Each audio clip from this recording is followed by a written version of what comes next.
Are we live streamed? Are we ready for live stream? Okay, thank you. Okay, we'll start now. Good morning, everybody. This is the panel meeting for 19th of March, 2021.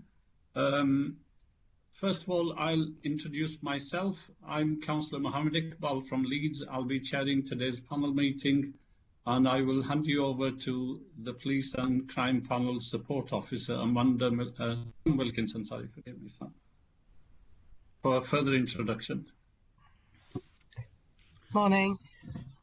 Today present we've got Councillor Russell Brown, Carl Burke, Amanda Carter, Richard Dunbar, Roger Grasby, Peter Gruen, Stuart Heppenstall, Tariq Hussain, Joe Sykes, Sophie Whitaker, Jackie Williams, and we have apologies from Councillor Mohammed Naeem and Councillor Mark Thompson. Also supporting the meeting we've got Sharon Fraser and Luke Wyatt from the legal team, Louis Mansell supporting the panel, and James Lightfoot, doing the live stream. Thank you. Thank you, Sam. Can I hand you over to the Police and Crime Commissioner for West Yorkshire, Mark, and if you could introduce your team as well, please. Yeah, good morning, everybody. Mark Burns-Williamson, Police and Crime Commissioner for West Yorkshire. And I think we've also got Wendy Stevens from the Office of the Police and Crime Commissioner, and we've got our Chief Constable, John Robbins, as well. Good morning. Good morning, John. Morning. Okay, thank you. So in case of any technology failure, in case my computer collapses or some internet fails, then Councillor Jackie Williams from Wakefield, the Deputy Chair, will take over the meeting until I'm able to resume or join, or not able to join. She'll chair the meeting. So we'll move on to item 2. Can we approve the minutes of 5th of February as a true account? Move them, Chair. Thank you. Second, Chair. Thank you. No matters arising from minutes? No. Any urgent item to be brought to the panel's attention? No. I take it silence means we're all fine. Any declaration of interest?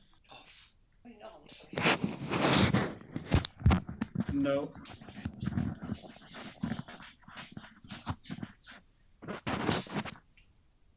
Okay. And that leads us to item 5, the delivery quarterly. The report is attached. I'm sure you will have all read it. And can I now invite the Commissioner to give an overview of the report, and then I'll ask the panel for any comments and questions. Okay, thank you, Chair. Can everybody hear okay? Yeah. Yeah. Yeah. Can I just check that everybody's on mute, because there is a little bit of background noise going on. Thank you. Okay, so we have the delivery quarterly report, which runs until the 20th of December, the December 2020. And obviously it is a performance report that aims to set out a summary of the key performance information for yourselves, obviously, but clearly for my meetings with the Chief Constable. And it looks at an overview of the delivery measures within the Police and Crime Plan, and sections summarising all the areas from pages 4 to 27 in the last quarter up until December 2020.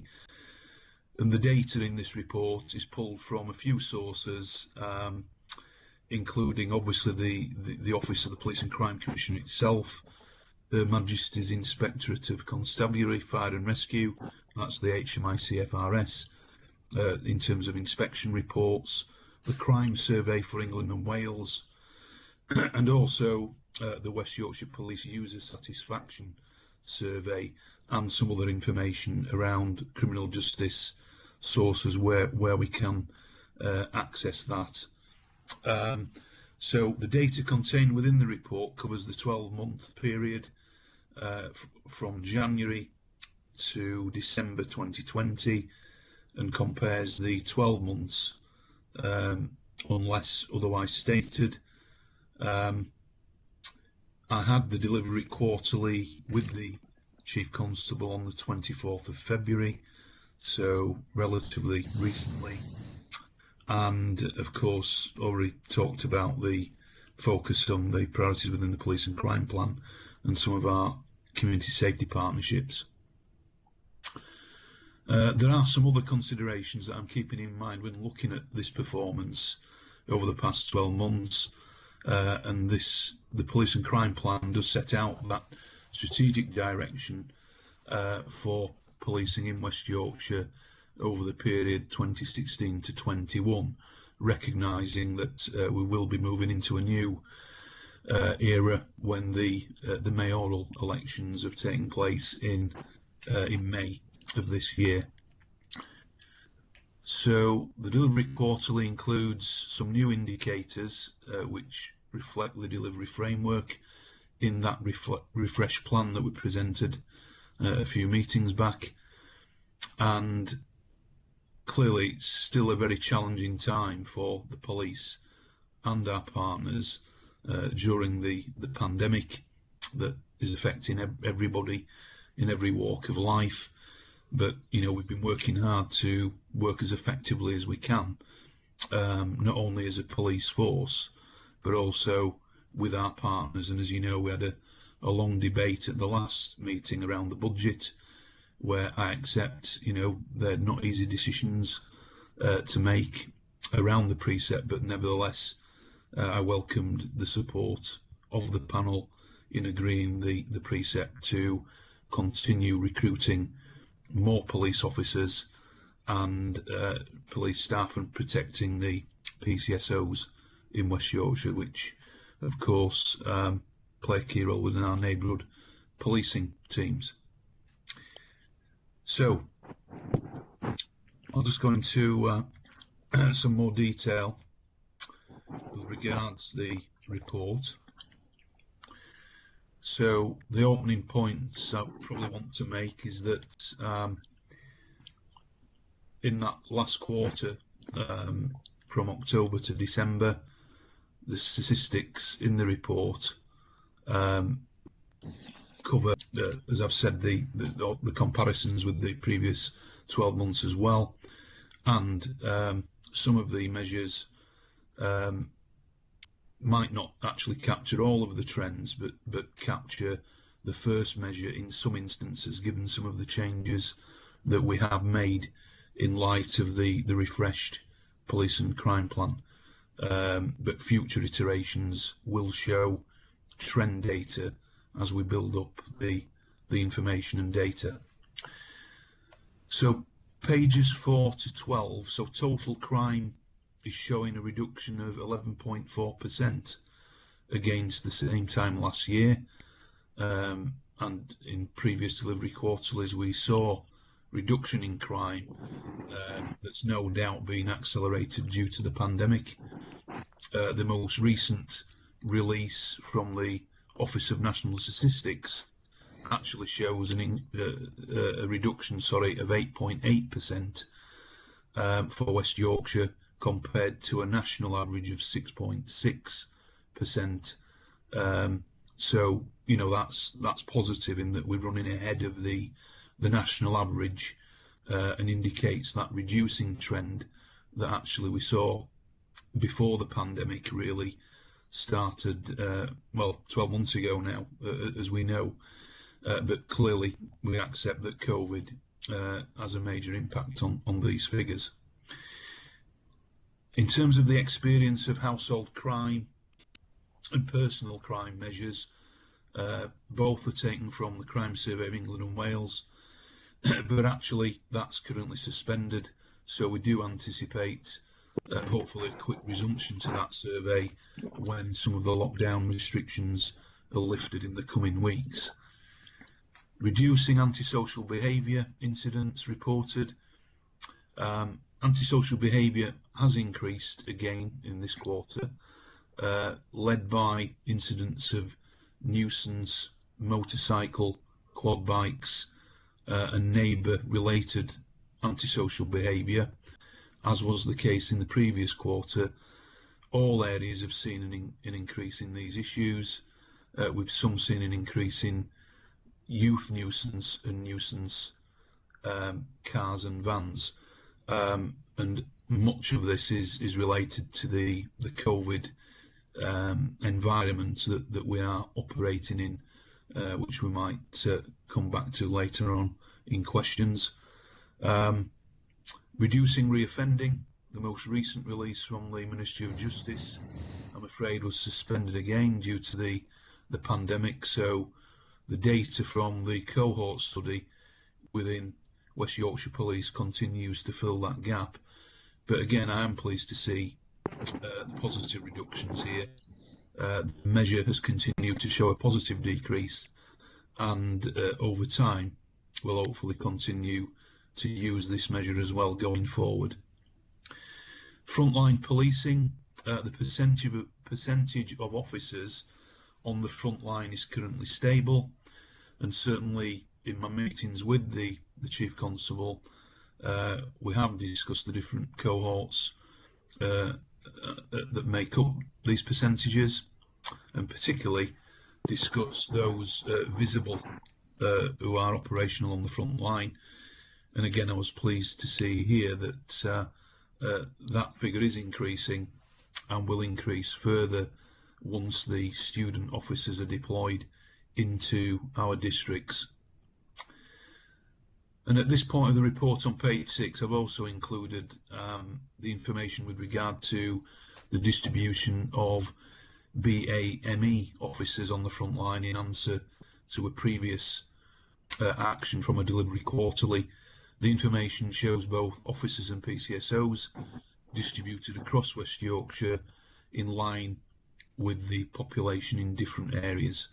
I accept there's more work to do there, but I think it's a useful analysis of where we currently sit.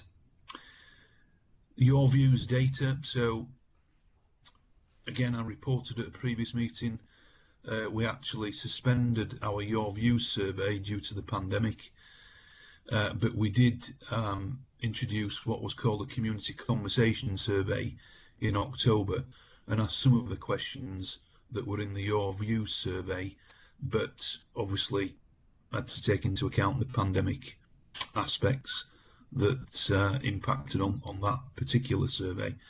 The results have confirmed a positive trend, though, in that feedback that was recorded before the lockdown. The results of the October survey are detailed in the document. We're currently looking at reviving the Your Views survey, and in fact I think we have just opened some consultation on that as we speak, but it's online only at the moment.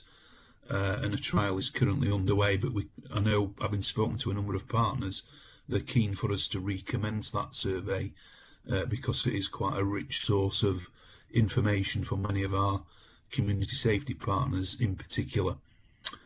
It's been a popular format with residents, and in the first few days of the survey we've already received over 2,000 responses, which is encouraging, and clearly the next delivery quarterly will hopefully have a fuller update on that. So at this point, the first of our new measures is included as well in the report on page 9, and that's the reduce serious violent crime and especially knife enabled crime. So on that page, the results so far for the priorities for our violence reduction unit are there, and show some excellent work achieved with reduction across nearly all categories, and much of that is down to the Operation Gemlock surge activity, which West Yorkshire Police did receive some additional funding, but I'm pleased that the work of the Violence Reduction Unit is definitely integrating and having, I think, a real impact in some of the intervention and prevention initiatives that we are working with and funding at the moment. I would like to also, though, draw your attention to that paragraph on page 9, which talks about the way in which knife crime is to be measured nationally, and having discussed this in some detail locally, I'm assured that even though the numbers of knife-enabled crimes may slightly increase as a result of that recording change, I think we are still overall going to show a reducing trend when you compare the figures compared to this time last year, and those figures will be part of the next the ONS release of the crime figures in April 21, but I wanted to flag that with you now ahead of those changes coming in April. I'll just move on to the section Safeguarding Vulnerable People, and that's pages 13 to 18. So missing people looks at the measures of reducing the numbers of repeat missing adults and children, and it's been, as you know, a focus for us for a number of years. The tables and graphs show that the overall numbers of missing people have reduced significantly since April 2020 and continue to reduce each quarter this year. The number of repeat missing children has stayed stable, though, throughout that period, with the number of repeat missing adults dropping in the first quarter of the year and then continuing at this newer, lower level, which is encouraging. The next part introduces some new measures for safeguarding, starting with what's described as positive outcome rates for domestic abuse and rape. And obviously this is very much in the news at the moment with the violence against women and girls agenda and the events that have unfolded in London and all the debates in Parliament, and I'm very well cited on all of that, and indeed have already started to have a number of conversations, but hopefully we'll be aware that this isn't something new for me, because we've absolutely had this as a priority for a number of years within the police and crime plan. But we know, given the figures, there's still a lot more to do. So overall, we have high numbers of crimes per thousand population in West Yorkshire, as you know, and the outcome rate has slightly fallen by 0.3%. And as I've said, I've discussed this with the Chief Constable, and I've got some reassurance that this is a high priority for West Yorkshire Police to understand that the fall and where possible to try and rectify that. For rape offences, the report does actually set out a positive increased rate around outcomes by 5.1%, and this shows the important work that is taking place to increase positive outcomes for victims. And I hope the new rape and domestic abuse improvement group that has been established, that is referenced on page 14, helps us to achieve better outcomes and justice for vulnerable victims. But this is a national agenda, and I'll certainly be playing my part, and already have been, into that debate and looking at what more we need to do. The next measure is to monitor the volume of child sexual abuse and exploitation offences, and the graphs at the bottom of page 15 show that the child sexual abuse is currently on a reducing trend.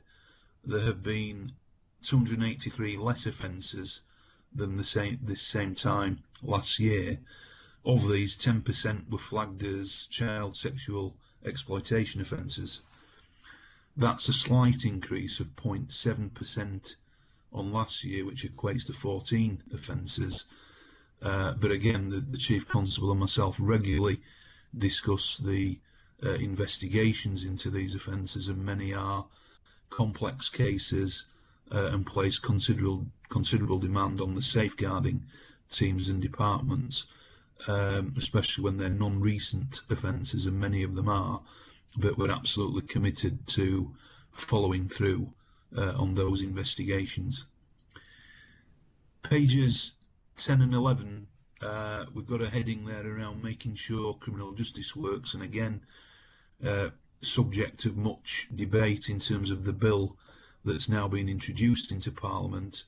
And I've only been on a call this morning actually with the Shadow Home Secretary to look at what we can work together on in trying to influence positively this landmark bill, although I've got concerns about how big it is and how long it's going to take to get it through Parliament. But nevertheless, we will try and influence it positively. Again, this is a Your Views survey question, which, as I've already said, isn't currently available, but the community conversation survey that I did reference asked if the work of the community safety partners has been very good or satisfactory as part of the lockdown, and really pleased to say that 86% agreed with that statement. You know, that is at a high level, so that's pleasing to see in terms of that partnership focus. There are some new measures of develop and improve the criminal justice system and understanding of current backlogs and throughput at court, and those are discussed at paragraph 4.2. It's probably well documented, the problems in the courts and the system and the court system, and I've been working very hard with the criminal justice partners to try and make sure that all these things are addressed through the local criminal justice board, and looking at any innovation that we can bring in locally to try and address some of those backlogs. And I'm on regular national calls as well with other police and crime commissioners. I have to say though, it is usually frustrating because I think we were starting to make some good progress prior to the latest lockdown, and I think that's really taken us 2 steps back in terms of the cases that are currently held up in court and the length of time that some of these cases will find their way through the system. So I've met with the recorder at Leeds Crown Court, Judge Guy Curl. To be fair, they've led on some innovation around screens within the court, around the whole social distancing and protecting juries, etc.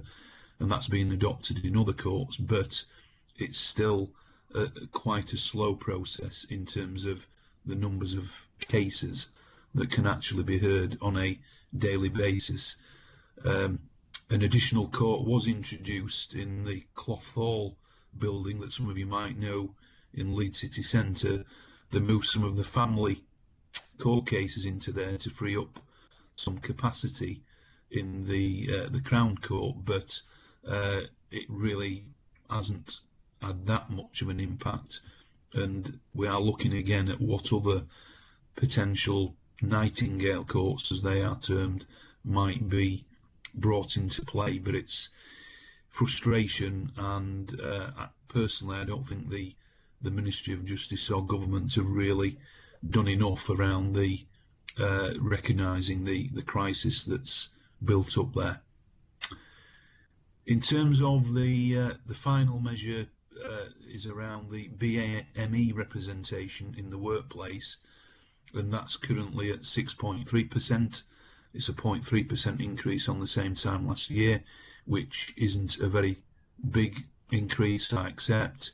The current recruitment programme is showing an 11.9% BAME representation, which is closer to the overall population of 18.2%, but obviously still below that.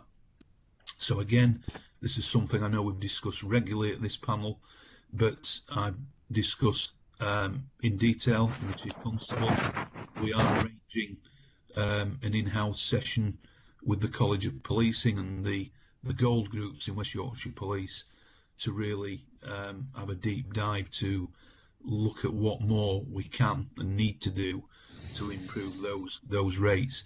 It's a national issue. It isn't just one in West Yorkshire, and the Policing Minister has written to all police and crime commissioners and chief constables around the Uplift programme and really looking in more detail. But as I've said previously, I've always felt that primary legislation has been needed around some of this to make the step change required, because the national uplift figures around the diversity of the recruitment is not reaching the targets or the levels that we would all like to see.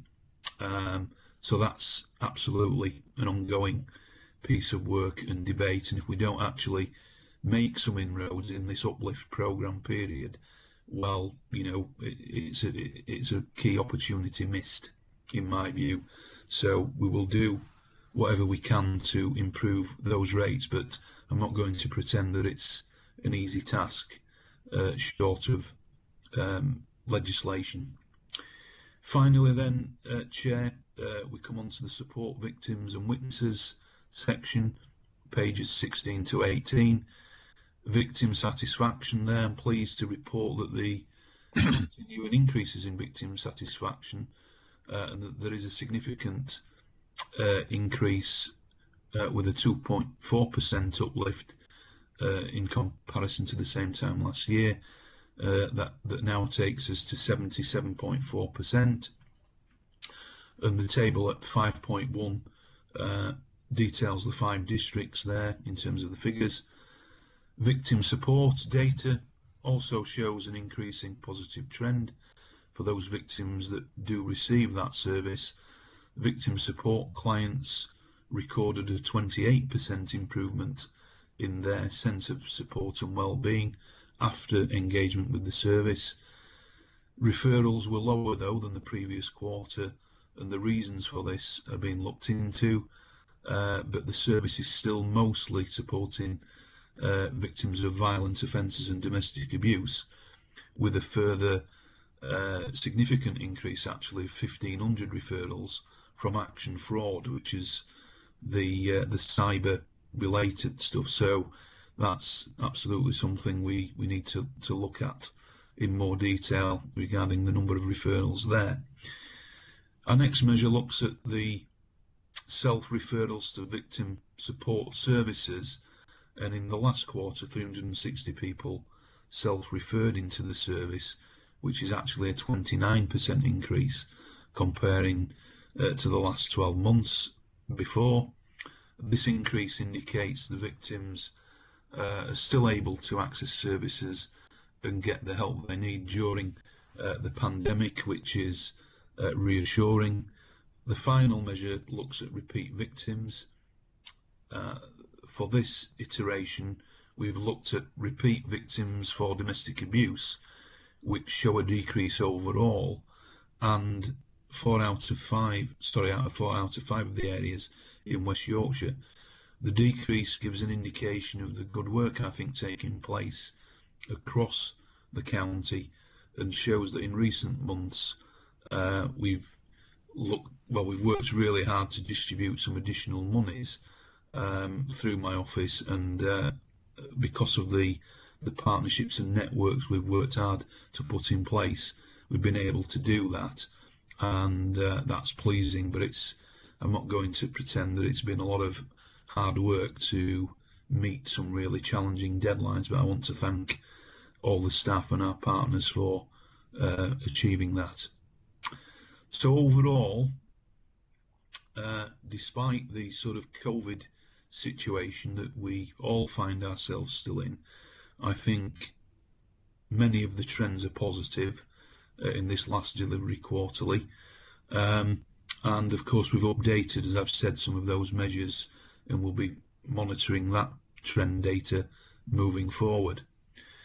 I think also throughout the whole of this quarter, I've continued to work really closely with the Chief to discuss the policing response to the pandemic, and we have something called the Opjimman report, which goes into some detail at our weekly bilateral meetings where we discuss all these things regarding the crime trends and the measures that I've already described.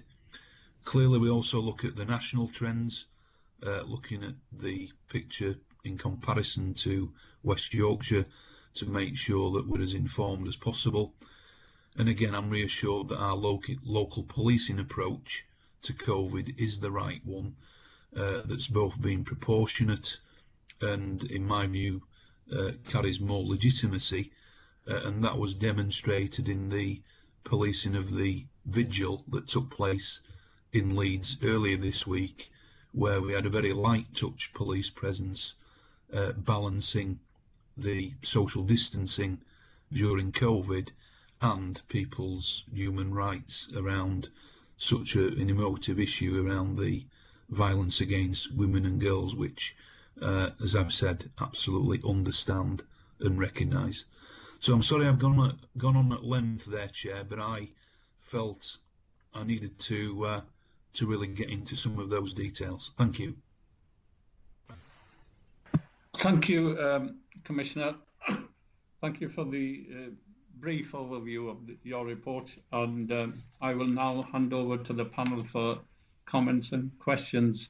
Roger, did you want to start off now or come back later? I don't mind, Chair. I'll start now. Yeah. You've asked me. Yeah, Sure. Me, all right. Okay. Morning, Mark. I mean, I think the panel recognises the improvement over the last quarter. In my meeting we had with your officers last week, that point was made. Although everybody accepts, as you have, that drawing comparisons with previous periods during a period of a pandemic is rather difficult. So, you know, the COVID impact on many of the outcome measures is difficult to identify and therefore quantify. But the signs were certainly encouraging. I had a specific question about police officer numbers, if I may. The report shows a figure that you've now north of 5,500 police officers. And obviously there are plans to increase police officer numbers during 2021-22, both as a result of the precept increase and the additional resources made available by the Home Office. What do you have a figure in mind as to what number of police officers you would be pushing for? I say that because, off memory, by the end of the year you'll be close to the number of officers of 2012, which is the baseline you often quote when you refer to the loss of £40 million of resources over the last 10 years. And I suspect we'll be close to that figure for police officers within the next 12 months. So is that it, or do you have a figure? Do you have any ceiling in mind, or would your intention be to continue to recruit police officers forever and ever? And the supplementary to that is, if that's the case, how do you propose to demonstrate value for money for council taxpayers from this expansion of police officers? I say that particularly not because crime may have fallen during the pandemic, but may be a real figure or a false figure, but because last year we saw a report that the positive outcome rate in terms of detections had fallen by 50%, from 15% to around 7.5% over the past 5 years. So that's the context. So how would you demonstrate value for money for the investment in additional police officers, bearing in mind we've now got about 1,000 more than we had at the lowest figure 4 years ago? Yeah, well, certainly, thanks for the question, Roger. So, yeah, one of the targets has absolutely been returning at least to the level of police officer numbers that we had in 2012.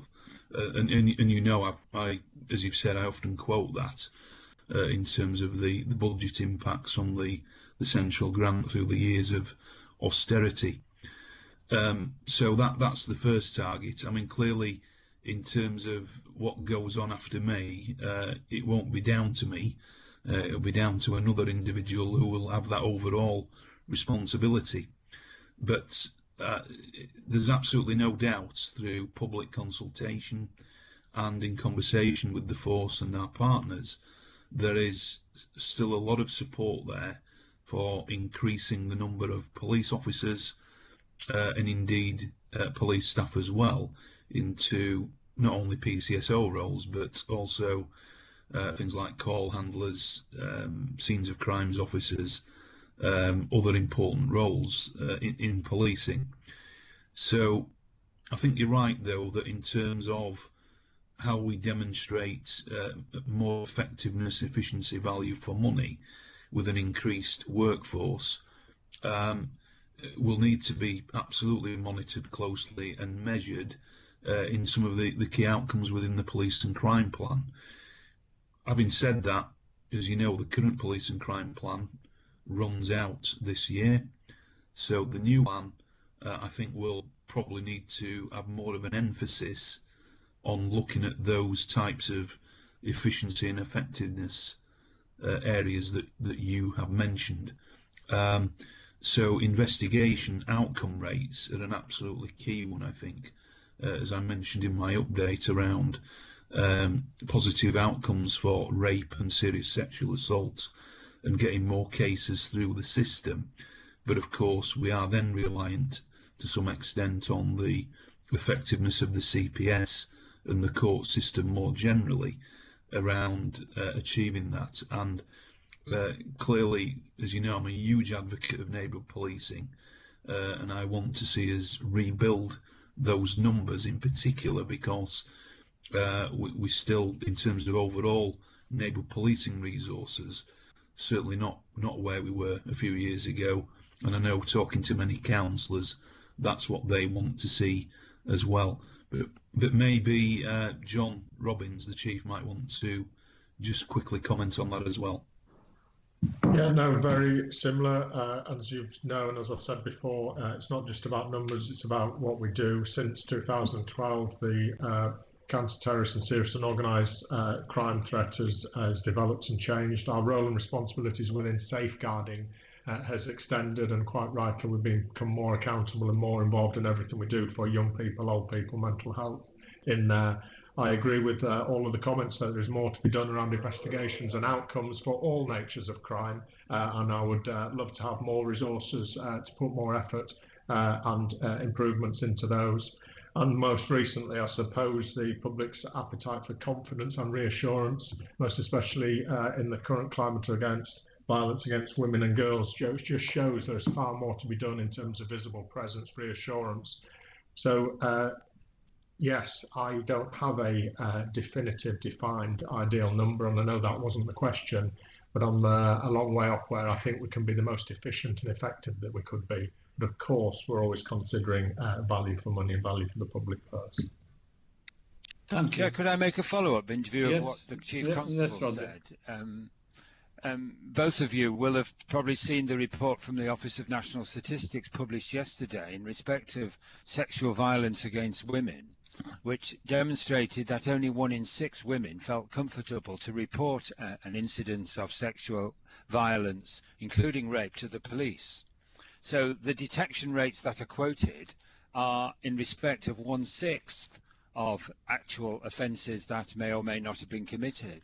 So having more officers of themselves does not necessarily provide an answer, does it, to the confidence of women? It's a cultural and attitudinal issue that the existing force officers need to demonstrate, is it not, to reassure women that reporting an incidence of sexual violence to the police is worthwhile. And I wonder what the force and the Commissioner are planned to do in order to increase the confidence of women to effectively report what they believe to be an offence having been committed. Yeah, so just to come in then, Chair, on that. So I'm currently just looking at all the funding streams and all the commissioning of services around what we already do, but what more we can and want to do in terms of improving that trust and confidence for women in particular to come forward around those types of crimes. And in my view, there's no doubt that investment in more IDVAs, independent domestic violence advocates, and independent sexual violence advocates, ISVAs, are key to that as well, because that interaction and engagement with an advocate working closely with the police, in my view, is absolutely key to achieving better trust and confidence and more outcomes. And indeed, I made a submission to the Violence Against Women and Girls consultation in February that closed, but as you might know, has now been reopened by the government on the back of the events of the last week or so. So I'm going to look again at that submission, and if there's anything else I want to add, and as I've alluded to, talking to the shadow front bench around various amendments to improve legislation, because ultimately some of these messages need to come from the top, as well as doing everything we can at a local level to improve the confidence for victims to come forward. So absolutely cited on all that, Roger, and we'll work hard to put in place and make best use of our resources to see real improvements. Yeah, I mean, of course, there's clearly more to be done, and every police officer up and down the country is disheartened every time they see a report like that. It's difficult to contend with and upsetting to those frontline officers. I'm absolutely confident and resolute that the behaviour and the treatment and the support and the welfare and the care of sexual violence victims across West Yorkshire is second to none in the country. I'm concerned that many of those reports are based on people who've had no previous experience of reporting things to the police and are based on a perception caused by the media. And even, may I dare say, some assumptions, Mr. Grasby, that you've made the assumption they don't want to report it because of the treatment of police officers. Maybe they don't want to report it because they've seen in the media the criminal justice system low detection rate, and the police, alongside many other partners in advocating support for victims of sexual violence, are fighting hard to get that detection rate up. If I tell you that 50% of our proposed charges don't get through that threshold to go forward, that's disheartening and disappointing for the police officers involved, especially when we've got some of the best processes in the country. So I do agree with you, there's definitely more to done to build with confidence, but not all of that sits within policing. And it is disheartening to see senior figures across the country, people of voices, making assumptions about how people will be treated. Please report to us, please come to us. And as you've seen on many occasions, the recording processes and the care for victims and witnesses across West Yorkshire, I repeat, is second to none. Thank you. Okay, so we'll move on to Tariq Hussain from Bradford on safeguarding. Thank you, Chair. Can you hear me? Yeah, can't see you, but we can hear you. Yeah, just okay. I've taken the video off for a minute, but I've got a couple of questions actually. One was about safeguarding. You mentioned in your paragraph about safeguarding. Can I just ask and get a clarity on the training that you provide for your officers? Are they geared up to make assessments for safeguarding, or are they there to report? I wasn't clear on that. If you can give me that, and then I've got a couple of more questions, if that's okay, Chair. Okay. Well, both, to be honest, Tariq. But you know, clearly, officers that are in those safeguarding units and teams, absolutely do have that additional expertise and training, and obviously, you know, as part of that, are fully aware around the reporting side of things. But I can see Chief Constable just nodding his head. Do you want to comment, John? Yeah, we have a professionalised investigation programme. It's run through the College of Policing, where they're accredited, and quite rightly, to extend the skills of safeguarding officers. As you will all understand, some of the safeguarding skills required for elderly victims, young victims, victims of sexual offences. The complexities of some of those require more skills than a straightforward detective investigative process. So we do accredit, we do train, and we specially focus that training on the nature of the safeguarding that those individuals will be doing. It is a challenge, though. There are some vacancies in terms of accredited posts, but what I can assure you is there's no vacancies in terms of investigations. So there may be trainee investigators in those posts and people who are hoping and aspiring to become investigators. But yes, we work with other agencies, College of Policing, nationally accredited, as to get the best skills for those involved. Thank you. Tariq, do you want to follow? Yeah, one was you mentioned about deployment of new recruits. Do you have a date, anticipated date, when you intend to deploy these new recruits into various areas? And the follow-up question was about BME underrepresentation. I'll ask that, and then you can answer them both. You over the last 5 years, we've been trying to recruit positively for BME underrepresentation, but we seems to be not getting anywhere. And my concern was that how fast do you think we need to move? We should have some targets. Are we meeting those targets? By now we should be well up with our recruitment, but it doesn't seem to be happening. And I was wondering if you could comment on that. Okay. Commissioner or Chief? Yeah, thanks, Terry. Yeah, I'll come in first. So the first point then around time frames for deployment of officers. I think, I've set out in other meetings around the new training regime for new officers coming in. So they're either coming on a 2-year entry level, which is they've already got a degree, and then gain the policing professional qualification that we've established with Leeds Trinity University. And we've got no choice in this. It's a national framework now that's in place, or it's a 3-year entry level for those with certain qualifications but not a degree, but they gain a degree and a professional police qualification as part of the 3-year program.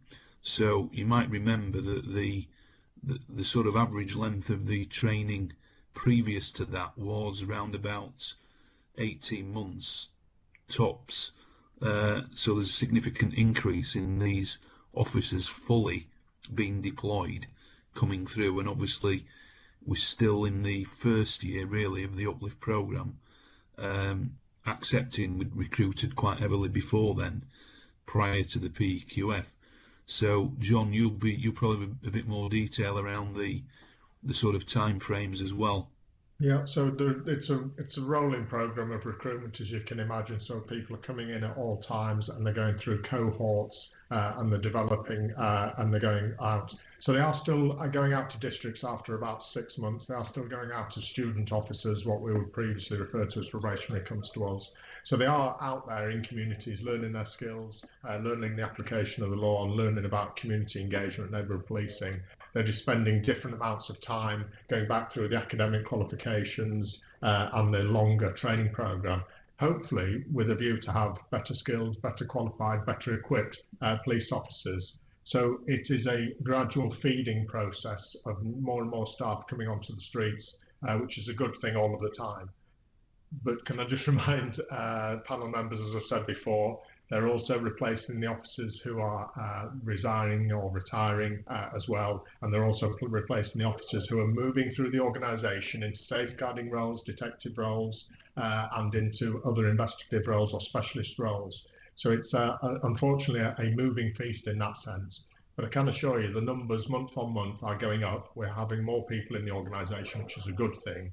It's just taking slightly longer under this current training programme, which is nationally legislated for, to get them through the process.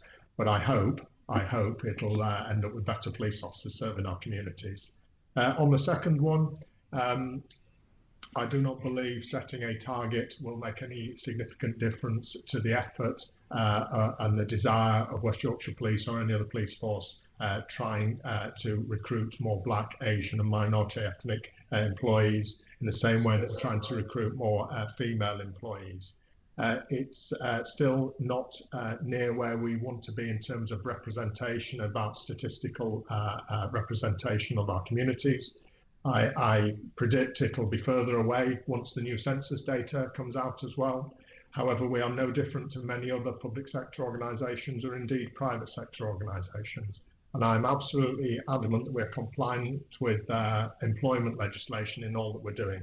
So we're doing all the positive action and everything we can to support people, encourage people and bring them through. Clearly we need to do more. I actually think we need to do more amongst the Black community as well, and amongst the Black female community specifically, because we have plenty of Asian heritage, Pakistani heritage males applying, not many Asian heritage females applying, after my tab. So there's some specifics within there. We need to do more about encouragement. As I've said on many occasions, it's not just down to us, it's down to communities, families, friends, parents, relatives, and their positive engagement of it. But the main focus has got to be on us and about how we show what a great job it is and what a great value can bring back into policing. However, alongside the Commissioner, I'm one of the few Chief Constables in the country who believe that the pace of this is too slow, because we're doing it legally and legitimately, and we will not be able to bring up the numbers in the speed we want because of the volume that we're bringing through. So I have called and still maintain that positive discrimination on the basis of ethnicity in this case is required, as we've seen in the Police Service of Northern Ireland, which was done on the basis of faith. I also secondly believe if the government won't advocate for that, they should make positive and legislative changes to the Equalities Act to enable Section 129 of the Act to be able to positively discriminate between qualified candidates. So at the moment that can only occur through legislation and stated cases on an equal basis where there's two candidates who are the same. We have mass recruitment and we have hundreds of candidates who are the same, but we're not allowed to enable it. If that were to be brought in, I could bring up the recruitment of Black, Asian and minority ethnic candidates very quickly. However, there's no legislative change planned for that and our voice is not being listened to. So yes, the desire is there, the effort's going in, there's definitely more to be done about encouragement and getting more people into it. But the way we recruit is fair and equitable and in accordance with the law, and I cannot interfere with that. I need legislative change to make it better. I hope what's comprehensive, that makes sense. If I could just add to that, Chair, then, so agree with many of the things that John has just said, but I think the reality is that the government are not going to legislate for those things. So we have to look at what more we can and should do within the framework that we've got. And as I've said, all PCC's chiefs have had a letter from the policing minister setting out some of the figures. And, you know, as I've said, I've already put in train a deep dive session internally with my office and the force, but we've had an offer from I think it's Jeanette McCormack, who's leading on behalf of the National Police Chiefs Council with the College of Policing, to really get into some of the detail of that and perhaps look at some other areas where Nottinghamshire, I think, does stand out actually in the figures around the inroads they're making, and just looking at some best practice or just anything that we can draw upon to have an improvement in these figures. So, you know, I can assure you that it's something that exercises our minds all the time in trying to see the increases, but clearly there's more to do. And as I've said, if we don't actually make these inroads over the next couple of years while this uplift programme is in place, we will have missed the opportunity. So I'm really keen to do everything we can in you know, every aspect of engagement and encouraging more diversity in the you know, if possible. Thank you, Commissioner. Councillor Gruen, your comment or question was really connected with this topic. Do you want to come in now, or are you okay Yes, with the response? I'm happy to come in if I may, please, Yes. Chair. Okay. Yeah. Morning, Mark and John. I want to look at the section of the frontline policing. And first of all, I welcome the statistics you've given. It's helpful to concentrate thinking on that. But by itself, Mark, the figure of around 90% has no context. So I'm wondering what other police forces have as their percentage of workforce and in the front line, and what it is that you want to achieve. Is there a target you are looking for, or is 90% as good as it gets? And for the chief, I wonder, as the recruitment is continuing, do you think your NPT inspectors are already aware of any additional resource coming their way? I was going to ask about the BME, but I think the chief has answered very, very comprehensively. It just looks at the Leeds figure, bearing in mind the size of Leeds compared to the other districts, shows that most work needs to be done in that district. Thank you, Chair. Thank you. Yeah. No. Okay. Thanks, Peter. Yeah. So on page.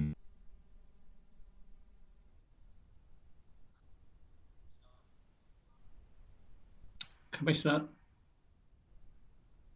I think we've lost you. Is he, I think he's gone. Shall I start? John, yeah, do you want to come in?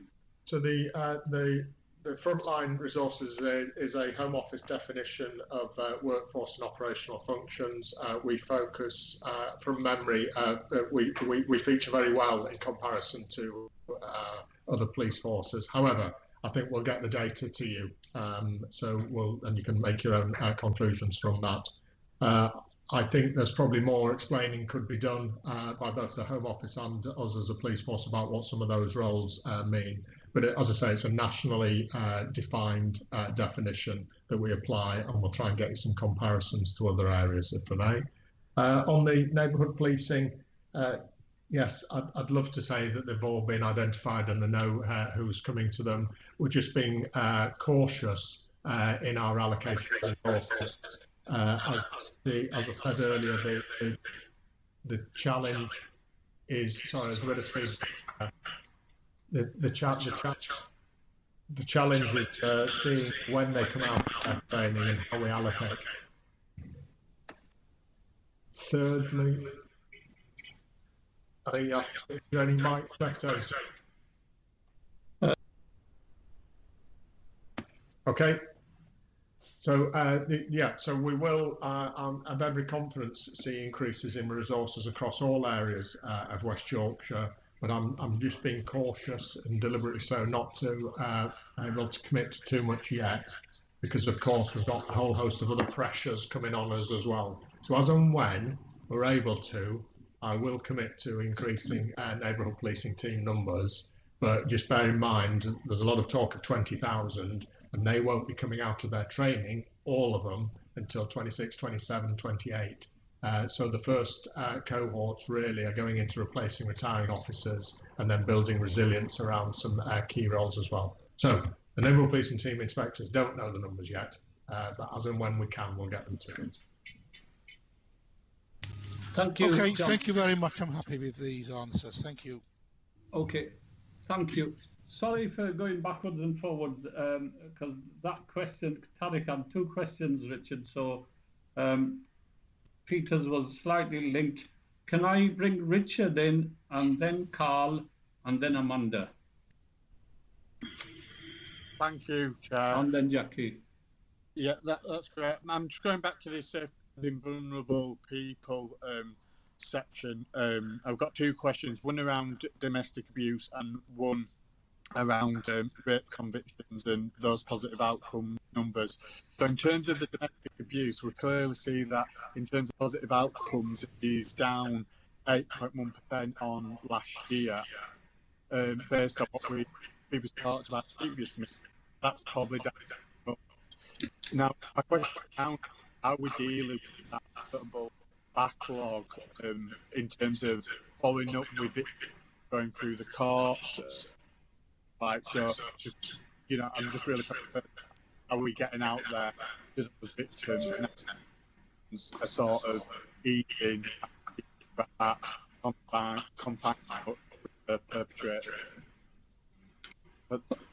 Okay, Richard, thank you. Can I suggest to everybody, if we turn our cameras off and only speakers turn the cameras on, because we're getting a problem with connection and we're not getting full conversation.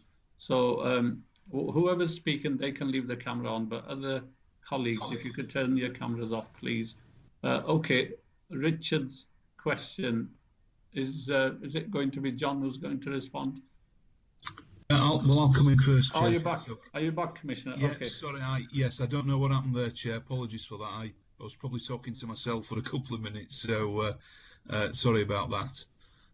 In terms of, I think I got most of what Richard said. There was quite a lot of feedback, so sorry, Richard, if I don't sort of capture everything. But I think the question was around, you know, the domestic abuse victims and how we are working with them and trying to assist them as much as we can through the court cases where they actually reach that level. And we are doing a lot of work that clearly the COVID environment, I think we all know, has definitely impacted on you know, the concerns that we have around the number of cases that are coming forward, but also probably even more cases when some of the restrictions are lifted, and things that are reported then, which perhaps some people feel they can't report at the moment because being in a difficult home or domestic environment. So some of the additional funding I've spoken around, working with not only victim support who are our core victim support service, but also many of the third sector and other charitable organisations throughout West Yorkshire. We are providing additional funding to recruit more IDVAs and ISVAs to, you know, try and improve that joint working and better outcome rates. So from my own office, we are actually doing a lot in trying to ensure that we support victims and vulnerable victims as much as we can through the system. I think from a policing point of view, we also have IDVA cars where some of the IDVAs go out with the police themselves when they attend domestic violence cases. And I know that I attended a recent force accountability meeting, as they are called, where I know John commented on his desire to see more IDVAs and those types of roles embedded within some of the policing teams as well. Would you like to comment on that, John? Yeah, thank you. You know, specifically on that, we see the independent domestic violence advocates as being a key role. I'd love to see far more of them deployed alongside my officers. They provide independence, they provide confidence, they provide reassurance. Some of the things that we alluded to in terms of the reporting of sexual offences are exactly the same in terms of domestic abuse. During COVID, we've taken some very specific and targeted action against high-risk offenders to make sure that we've been monitoring and engaged and dealing with them. We've also put some specific and targeted support into potentially high-risk, vulnerable victims of domestic abuse as well, as we've done around with other agencies with the children. So we have adapted and changed during the lockdown about how we approach things. But of course, I make it fundamentally clear, as I've said on many occasions, we haven't changed our deployment method. We're still there. We're still going to many incidents, and we're still working and supporting people. In accordance with the outcomes, of course, we want it to improve. We we won't be satisfied until it's the best it can possibly be. A note of caution about the outcome rate in West Yorkshire, as I've said many times before, because we record a lot of crime and we record more domestic abuse incidents than most other forces in the country, because we record absolutely everything. When you compare charges and outcomes to that higher level, it's always going to be challenging.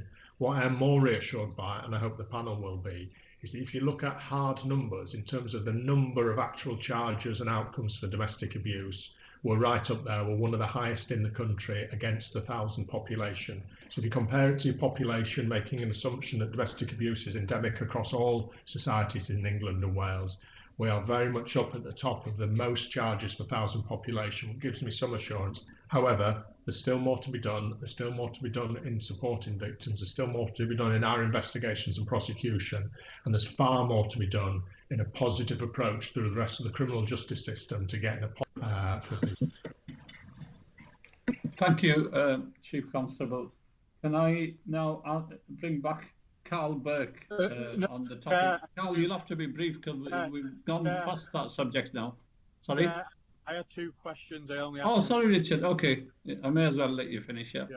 Thank you for that, Chair. And thank you for your previous answer, John and Mark. Really comprehensive, appreciate it. But this question, it relates back to what Roger raised in terms of the outcome rates for rape cases. And I think what's really, it's welcomed is perhaps the right word, that the positive outcome rates has increased to 9.3%. But I don't think anybody on this panel or anybody sat in this meeting today can proclaim to be happy about what's still at 9.3% is disgustingly low level in terms of positive outcomes for rape cases. I think it's just absolutely disgusting and actually indicates an endemic problem with the system as is, because actually if it was effective, that rate would be far higher than it currently is.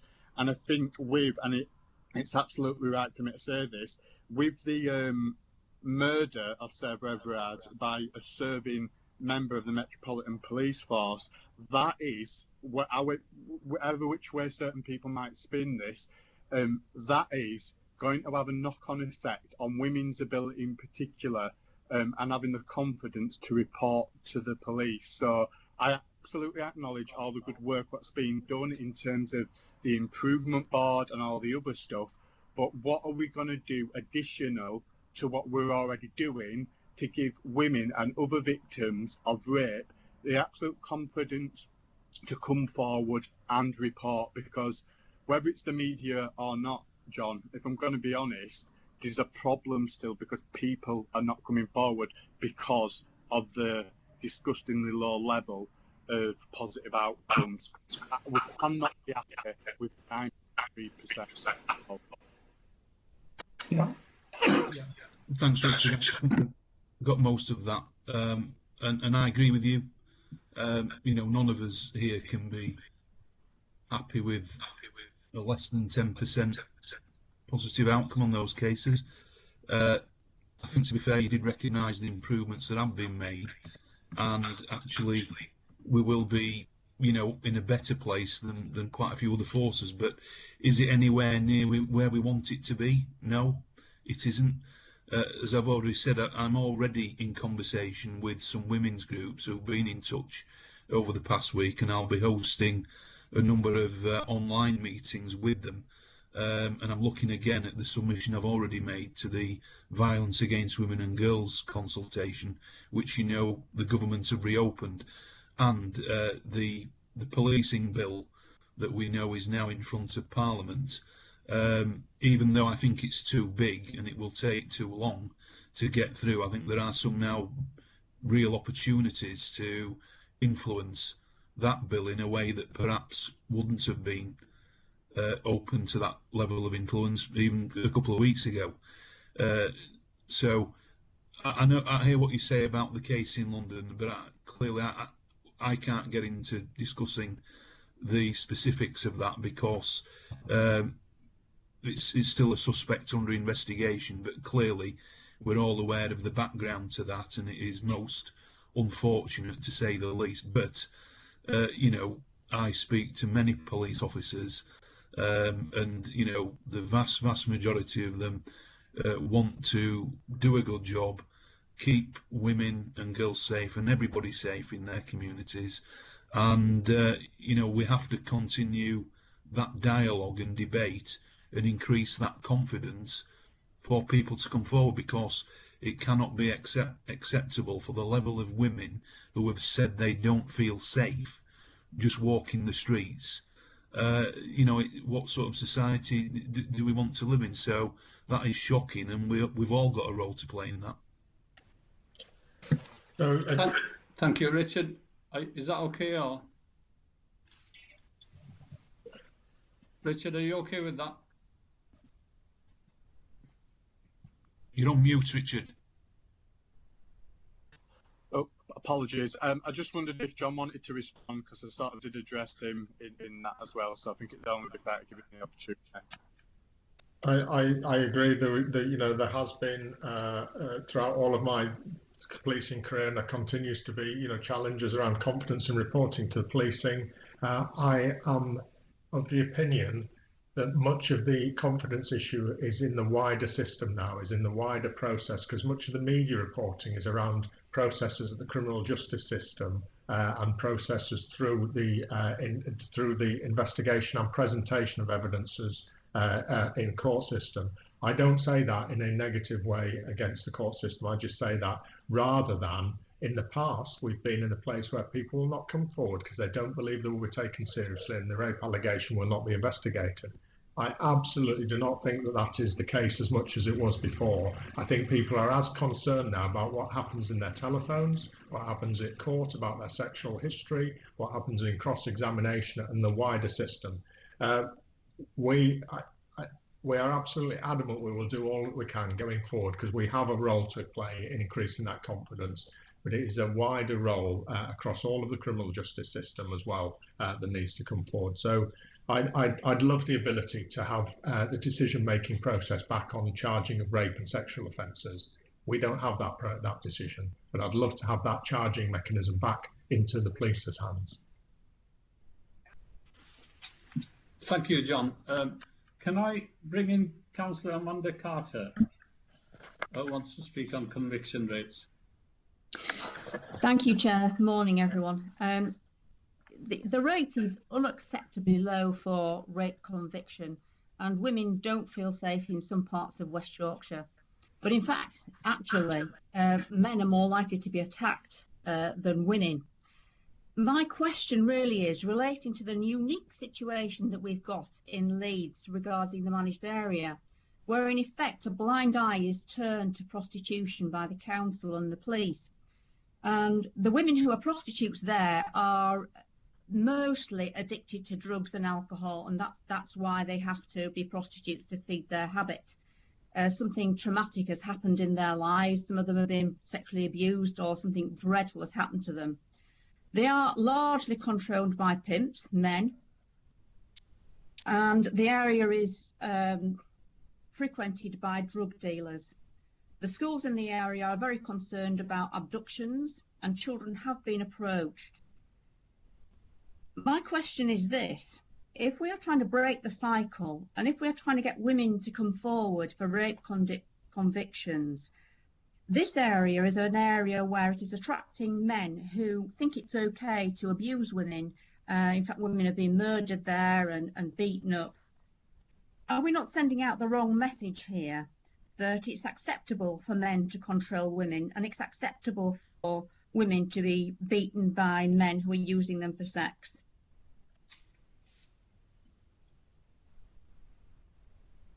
Okay, Chair, do you want me to come in on that one? Yeah, can you hear me okay? Yeah, just on your first point, Amanda, around men being attacked, I agree with that, because again, in the submission I've made to that the government consultation, I've actually made the point around more provision of services for male victims of sexual abuse as well. That needs to be recognised, because that figure has been growing in the last few years. So again, I don't think government have really taken that on board in the way that they should have done, accepting that, you know, clearly the current debate is centred around violence against women and girls.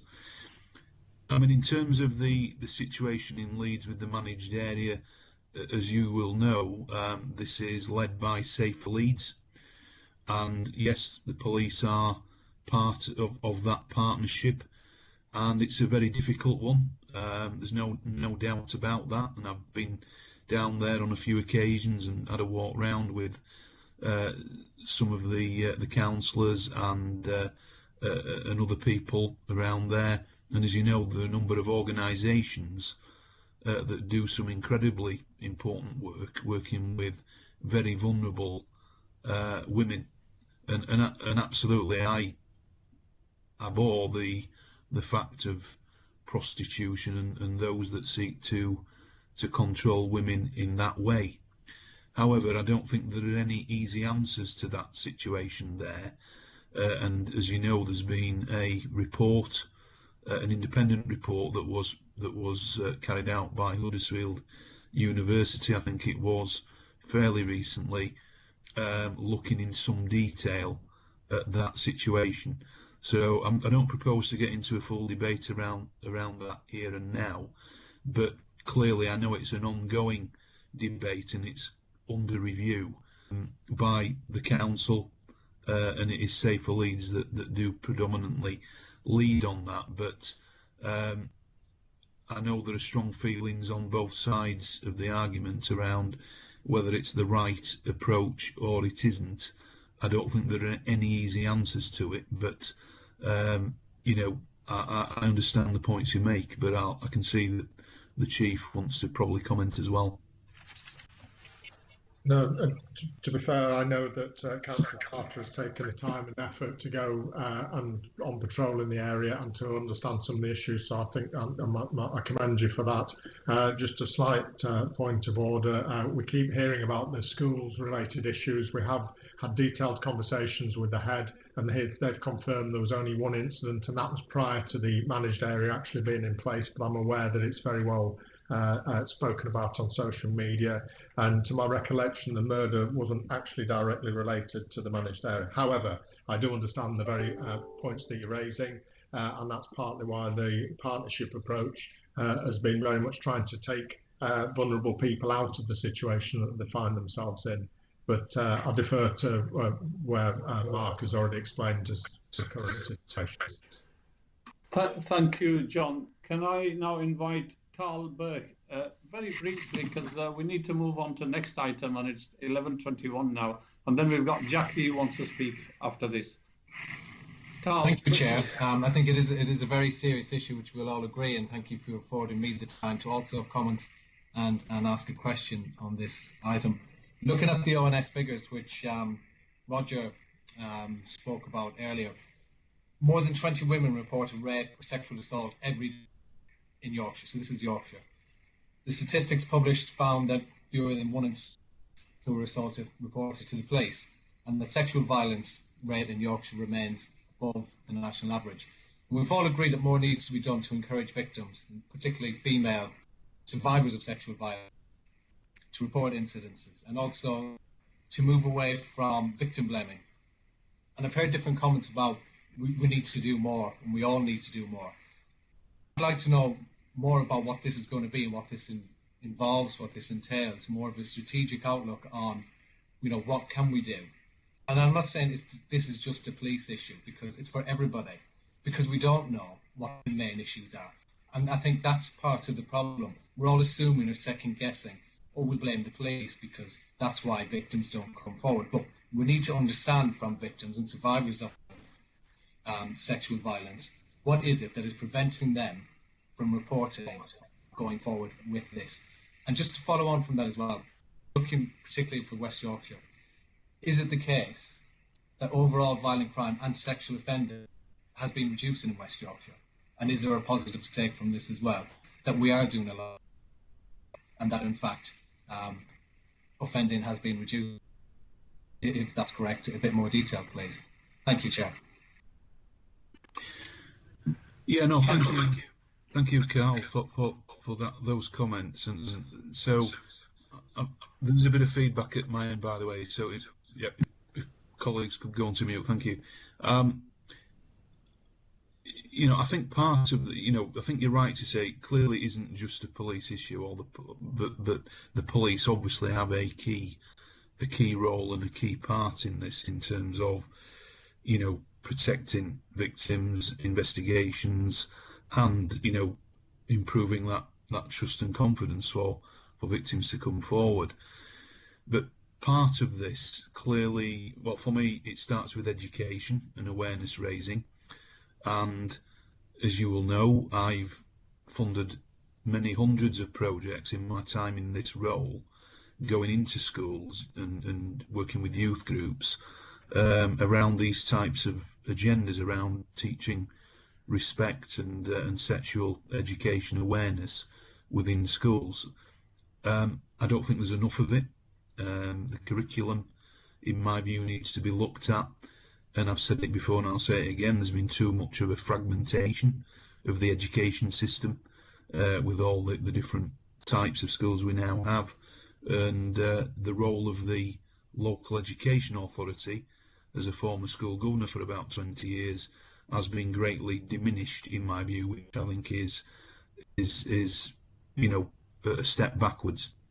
But having said that, coming back to understanding what we need to do, well, we need to have further dialogue to listen, not only to vulnerable victims and survivors, but also some of the women's groups that have been in touch, that we already work with, to really hear from them in more detail about what they would like to see, and try and influence some of that legislation that we've referenced in Parliament. So that's certainly one aspect. And again, hopefully you will know that we opened the Sexual Assault Referral Centre last summer in West Yorkshire, which is a facility, in my view, that is second to none in the country, with live links to court and all the wraparound services that go with it. And sadly we had to do it in the middle of the pandemic, but there's obviously more awareness raising, I think, around that facility to demonstrate the support that is available for those that are in that situation, to come forward, where they can give evidence remotely if required from that venue, and don't have to go through the trauma of in a court in that sense. So hopefully there are a few things there that we can draw upon. And also we undertook a sexual violence review in our office and an action plan that we made some recommendations from, and that has been shared with all our CSPs, and we are actively moving forward on that. But we need to probably highlight again that work that is still very relevant to the debate that we're now having. Thank you, Commissioner. Okay, I'm just going to take one or two questions only from Councillor Jackie Williams and Stuart if he needs to come in. So, and then we will move on to the next item. Jackie, do you want to ask a question or comment? Thank you, Chair. Yes, it's on a totally different subject. I'd like to go back to the antisocial behaviour section of the report, and particularly the nuisance motorcycle quad bike problems. I have a problem in two areas in my ward, and it's definitely increasing. And I'm just wondering, do we have enough resources put towards this problem? I know in the Wakefield area, I think we've got four off-road bikes under the control of the police, which are not always manned fully. And I'm wondering, should we be have we any plans, or have you any plans to increase training of police officers to be able to utilise this facility and get those bikes on the road 24/7? And I think that's been a question or concern from Leeds, Wakefield and Kirklees. Members feel there's not enough resources. So, Commissioner, over to you. Yeah, thanks, Jackie. And absolutely recognise this and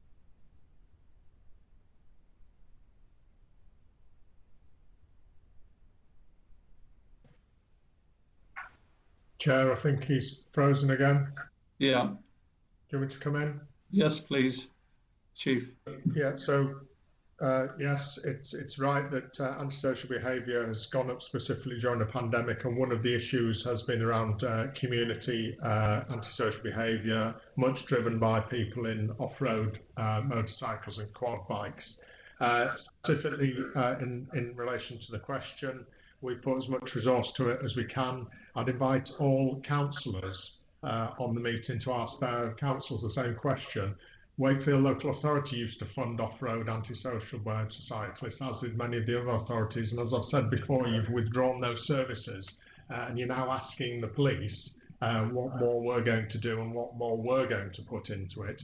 It would be nice to have that joint partnership approach. I can't envisage that we're going to have necessarily 24/7 capability, but we do move the capability around to target the problem. So I think we're putting as much resource into it as we can.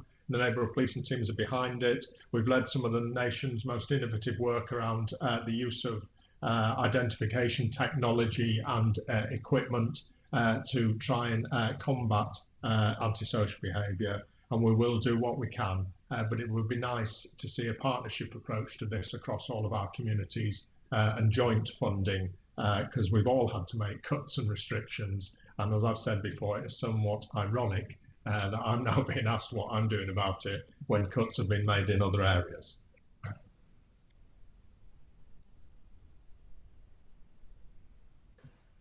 Okay, yeah, I couldn't unmute, so there was a slight delay. Jackie, are we okay, or do you want to ask a supplementary, or Stuart wants to come in on that?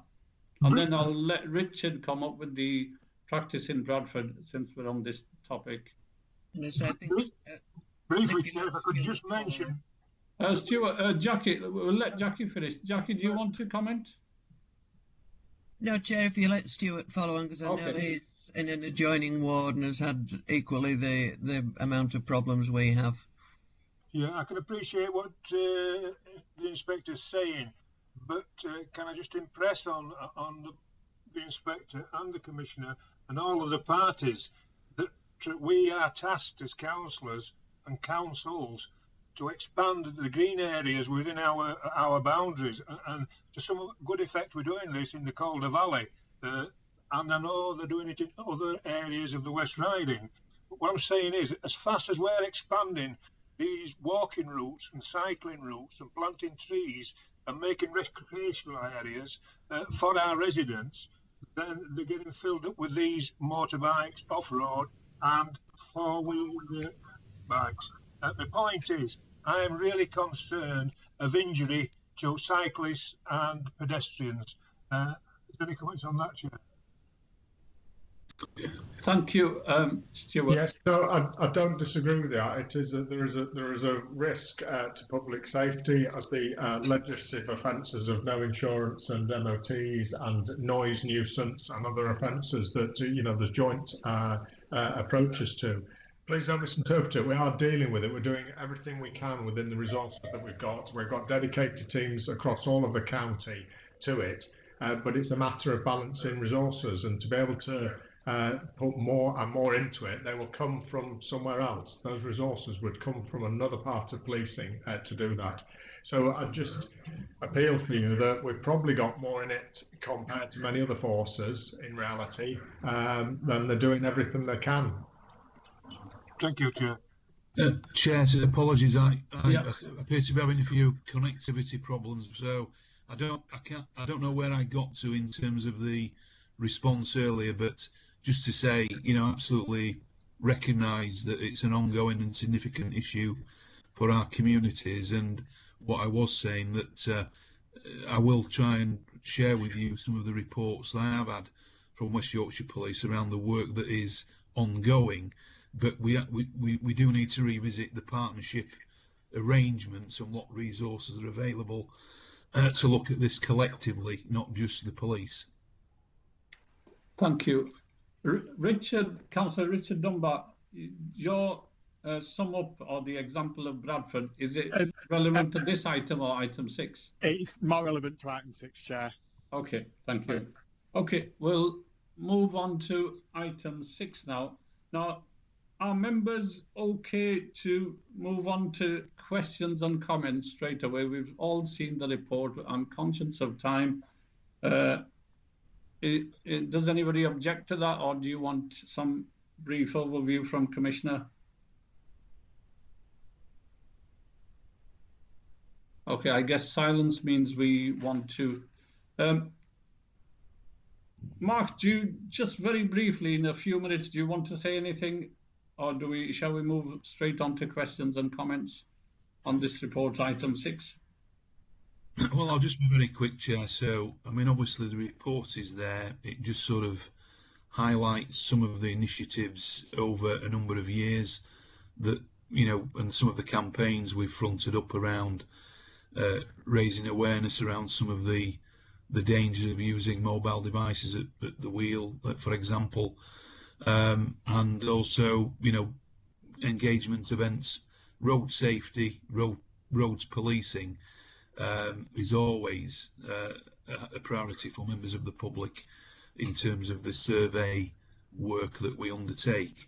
So, you know, recognise that, and you'll see that we are, you know, I did sort of adopt a Vision Zero strategy approach and had early conversations with Susan Inchcliffe as chair of the Combined Authority, and I would hope that that is taken forward under the mayoral model, you know, and looking at how we sort of understand more the work of the Safer Roads executive that all councils and the police are part of as well. But, you know, make reference to the use of ANPR within there, which we've invested in heavily, and that's about targeting criminals on the road in the main, and we're very good at how we use that intelligence. You'll see that, thankfully, the road casualty figures have come down. But again, I think we need to recognise the COVID environment has absolutely impacted on that, but nevertheless, it's welcome to see less of those. And I just wanted to quickly mention the dashcam facility that we've introduced that is very well received at the moment. Okay, Mark, thank you. So thank you. I don't know whether you're frozen, but I could say that 2 minutes are up. And we'll open. Yeah, I was just finishing. I don't know what you caught. There's clearly some connection issues, but I just finished off by saying that we introduced the dashcam footage facility fairly recently, where members of the public can submit footage where someone has gone into the back of their vehicle or driving dangerously, and that's gone down really well, and the unit are dealing with quite a few cases that have been sent in.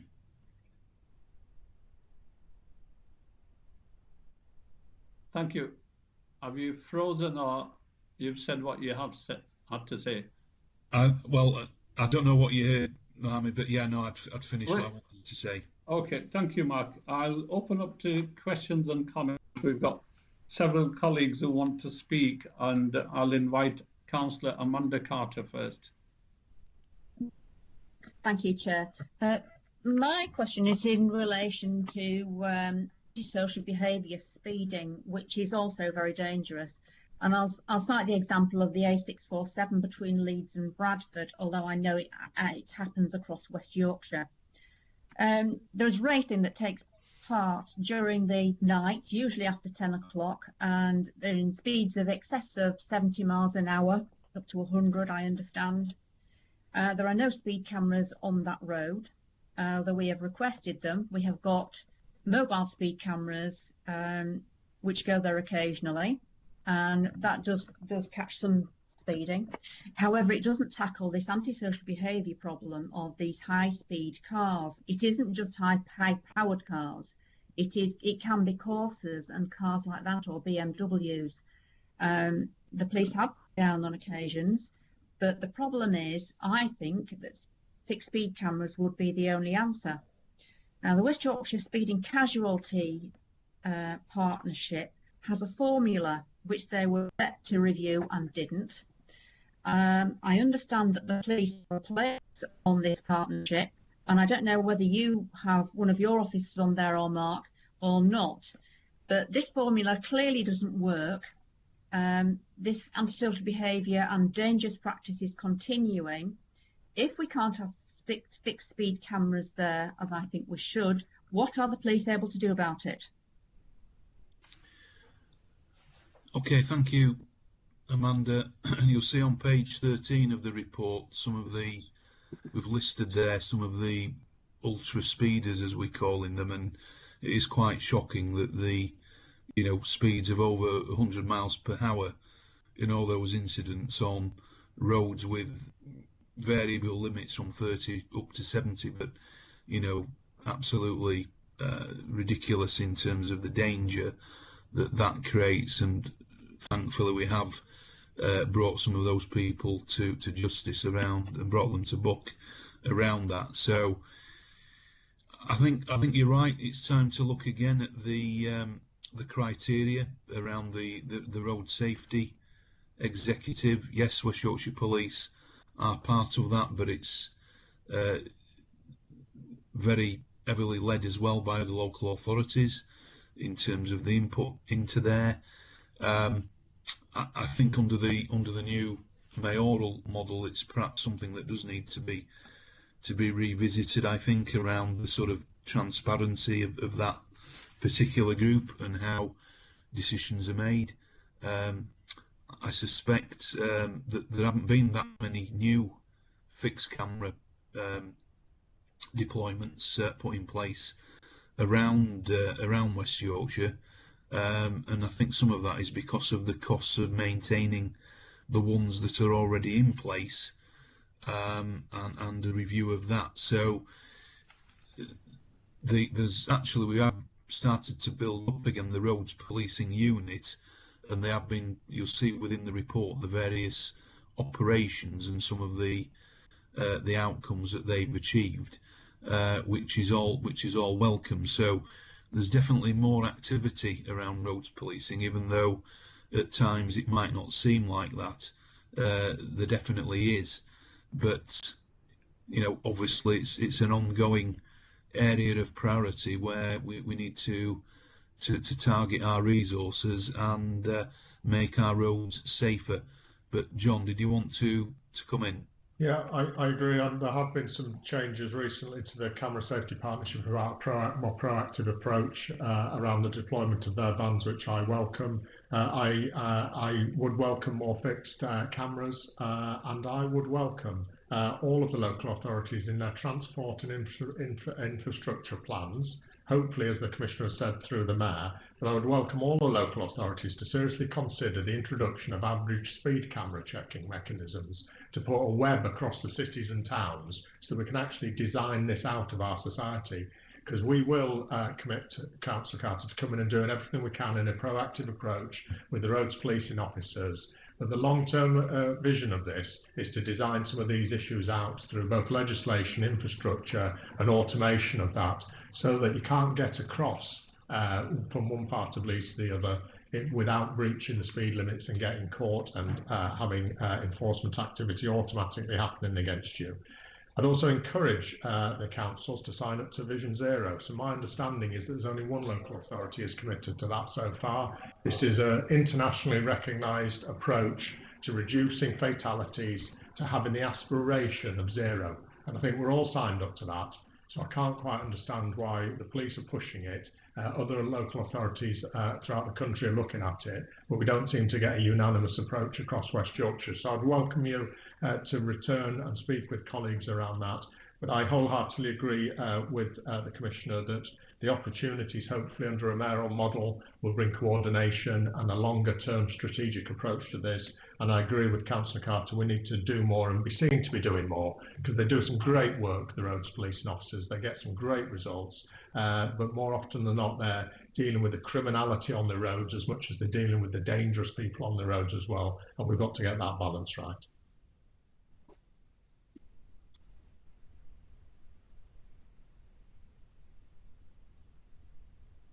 Sorry, Mohammed, you're on mute, I think.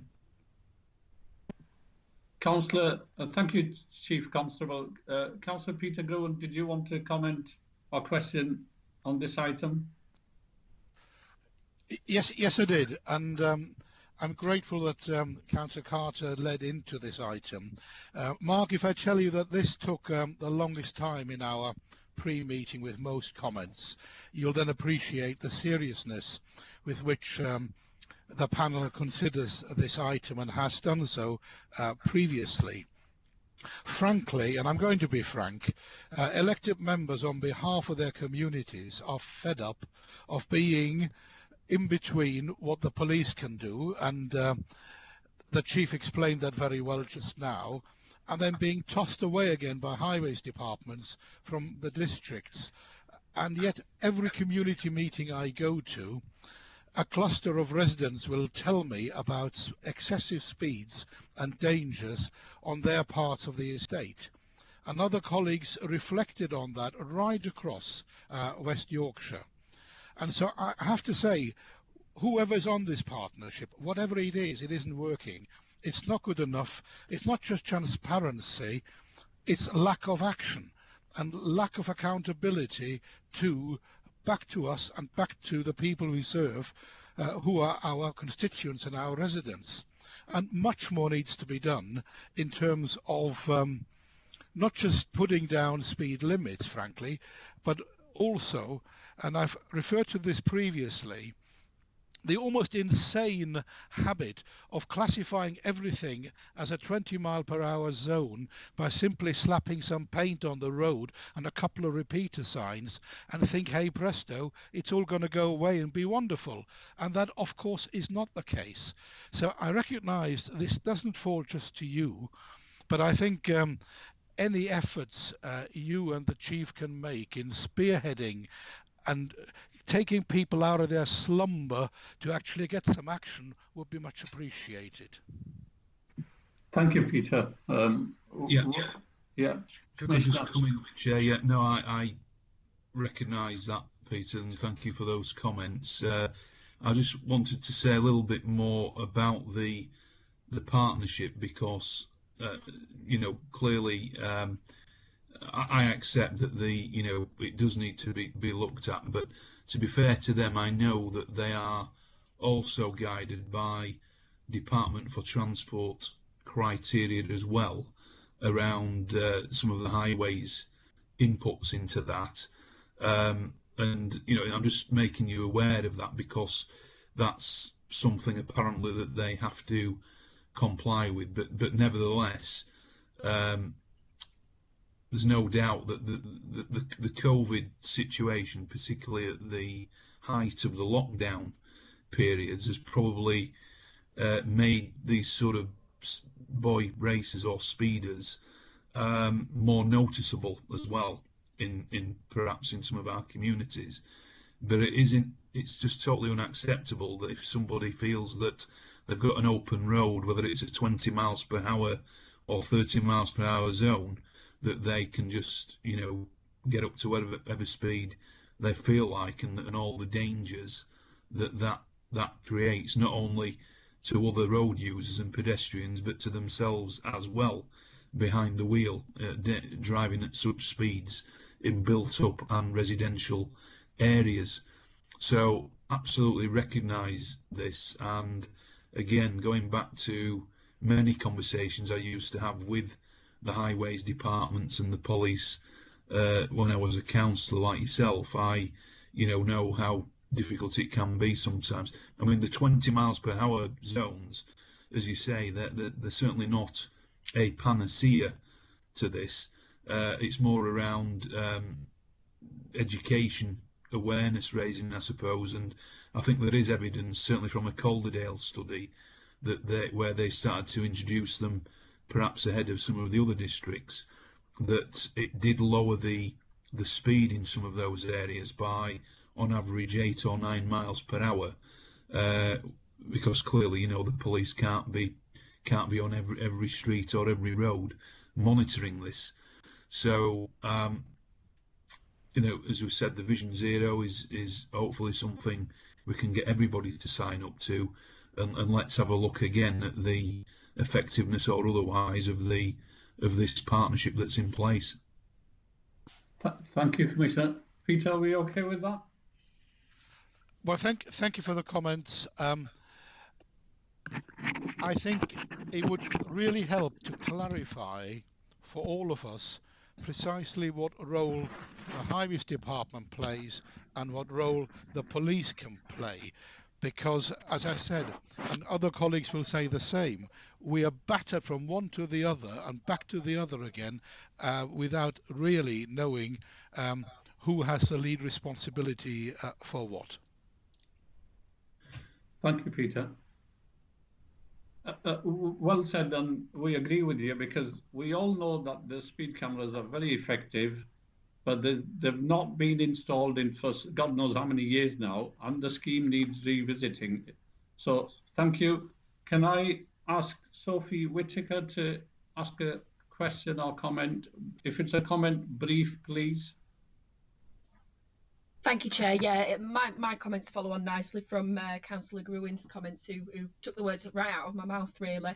But just to reiterate, there doesn't seem to be a very clear pathway for addressing speeding once it's identified. And I found only this week that, you know, the neighbourhood policing team and the council point their finger at each other and, for taking the responsibility and lead on addressing it. We know obviously that there are solutions, and they have been implemented on problem roads across West Yorkshire, but I struggle, and I have done for a long time. It seems totally perverse to me that we wait for a fatal or serious accident to happen before a solution will be considered by the West Yorkshire Casualty Prevention Partnership. You know, but in the meantime, the police and highways are all too keen to pass the buck of responsibility to the detriment of finding and implementing a preventative solution. So yeah, just to reiterate Councillor Grewin's plea, really, just to push a more joined up and workable approach with one another, and so we know exactly who is responsible for what. Thank you, Chair. Thank you, Sophie, for your contribution. Can I invite Councillor Jackie Williams now, please? Thank you, Chair. It's on a very similar line. I'm just wondering who actually are the members of this partnership, and how do we as local councillors get an input into this partnership to put across our arguments regarding the local problems we have? Yeah, I mean, essentially, Jackie and Sophie, thanks for your comments as well. It's a partnership of the 5 local authorities in terms of highways officials, and West Yorkshire Police are on there as well, and there is a partnership manager.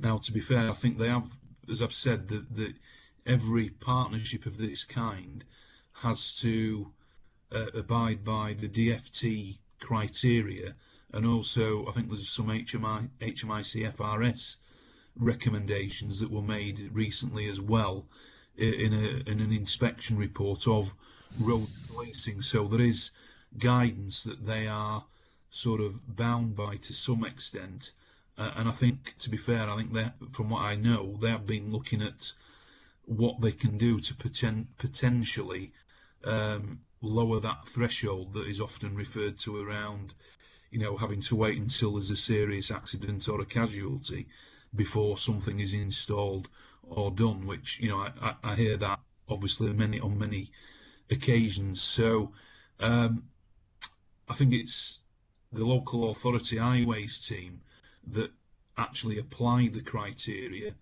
around the threshold of whether it's a static or a mobile camera that might need to be sort of installed for a while, and then the camera enforcement will the partnership look at the sort of options for deployment around the criteria. But I think the underlying sort of view is, and I agree with it, that we need to look at this in more detail and try and get some better understanding and awareness of what they do, and the visibility of what they do as well. Thank you. Chair. Yeah, Chief Constable. Could I just come back on that? Okay, Chair? we'll let Councillor Jackie Williams speak, and then John and Mark can respond substantially.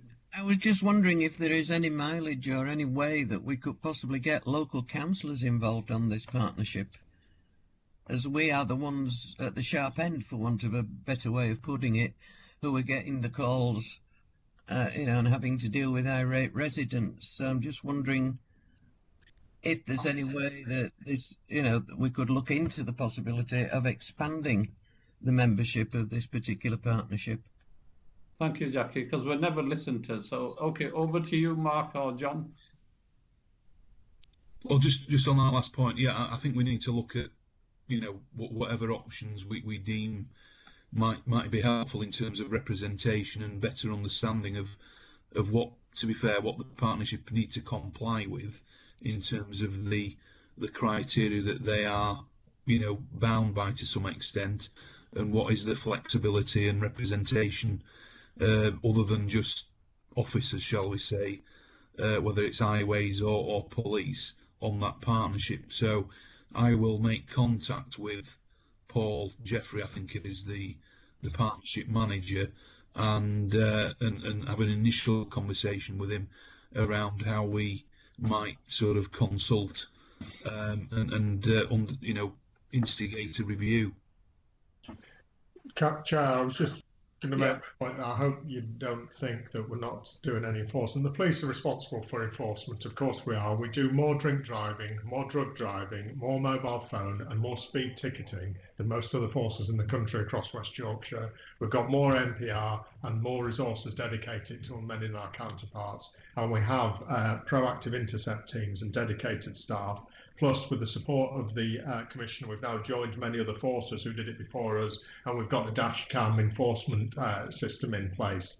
I very much welcome the interest by councillors on the panel about this, because as you sense, I think there should be far more to be done. We're about enforcement. Local authorities have the responsibility for road safety, and road safety is all about infrastructure and the highways and how they're worked. There are multi-million pounds about to land across West Yorkshire into transport and infrastructure investment through the mayoral model.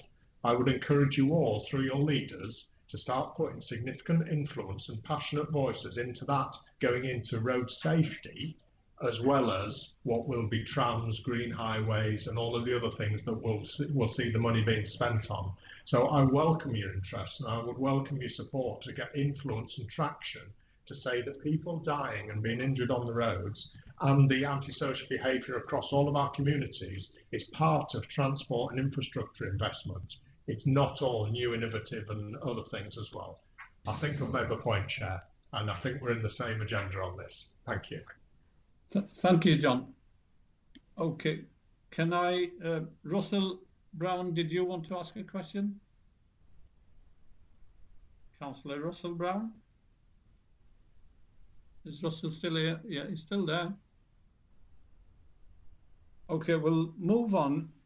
Jackie, are we, Councillor Jackie Williams, are we okay? Russell, if Russell comes in afterwards, we'll see. Councillor Jackie Williams. Oh, okay. Yeah, go on, Russell. Right, it was just about the antisocial four-wheel drive vehicles, quads, bikes, whatever, driving around as farms, across as moorland, doing lots of criminal damage, lots of environmental damage, and the fact that the police don't seem to have a vehicle to be able to access many of the outlying farms and districts. It's you know, it's not good enough. We have sort of like lots of vulnerable people out there who are being threatened and harassed by gangs of presumably what are criminals, you know, out and about in our ward, and there's a significant cost to individual businesses that are struggling at best of times, and we just need some vehicles that people can get out with. Steerside have had 1 or 2 operations, the off-road have done 1 or 2 things, but it's just a constant every week threat.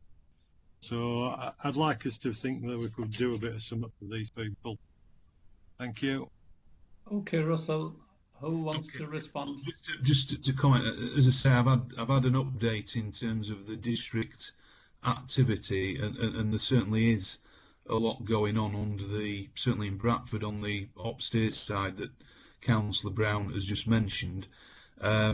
Sometimes, obviously, there can be an issue in accessing more remote sites on private land, and perhaps, John, you might want to comment on some of that tactical challenge that the police have in those circumstances. Yeah, it is. We are there. Well, I agree. We wish to do more, and we'll focus our developing rural crime initiative on it. We do have off-road vehicles and 4x4s, maybe not as many as we used to have, and many as we'd want. And again, that comes back down to the balance. But as the councillor has said, the key being the specific operations in your area of Steerside, but also the neighbourhood policing team areas. So again, we're developing new and innovative things around the use of drone technology and other opportunities around investigative abilities. But yeah, I do understand about the impact upon people, communities, businesses. So it's not that we're doing nothing, but we just need to constantly try to do more. And just to confirm that in Bradford that there are police deployments on this 7 days a week on both early and late shifts under that Steerside banner. And as you know, some of the funding that we agreed as part of the precept meeting is passported back to each CSP to help with some of this activity. And again, it's, you know, that the partnership is really crucial to getting good or better outcomes with this. Thank you, Commissioner. Councillor Jackie Williams, did you want to ask a question, or you've covered it in your earlier comments? No, it was covered under item 5. Thank you, Chair. Okay, Chair. I know, Jackie. Amanda, have you covered your comments earlier on, or do you still feel? No, that's fine. Thank you, Chair. Okay, thank you. Stuart, are we okay? Do you have a comment or question, or it's been covered? It's been covered, thank you, Chair. And then that leaves us Richard on this item, Councillor Richard Dunbar from Bradford. Thank you very much for that, Chair.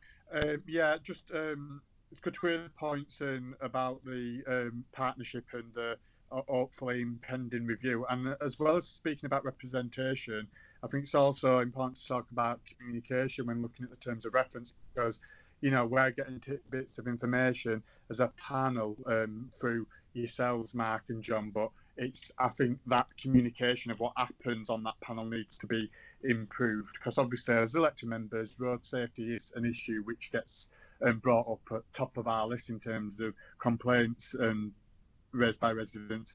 But I just want to point towards a positive example of partnership, which Marky just alluded to there, was the Operation Steerside initiative in Bradford, which I think is a real positive example of partnership work between the local authority and the police and the highways department. Like in my ward recently, for example, as a result of a targeted sort of issue area in my ward, you know, highways were on board, the police were on board, the council were on board. As a result of that action, there were people who were fined, there were criminals who were arrested, there were vehicles that were seized, and that's because it was a real positive example of partnership work between all of those council and police agencies. And I think what I would say to Mark and John is obviously that is partnership work and it requires investment from both the police and the councils.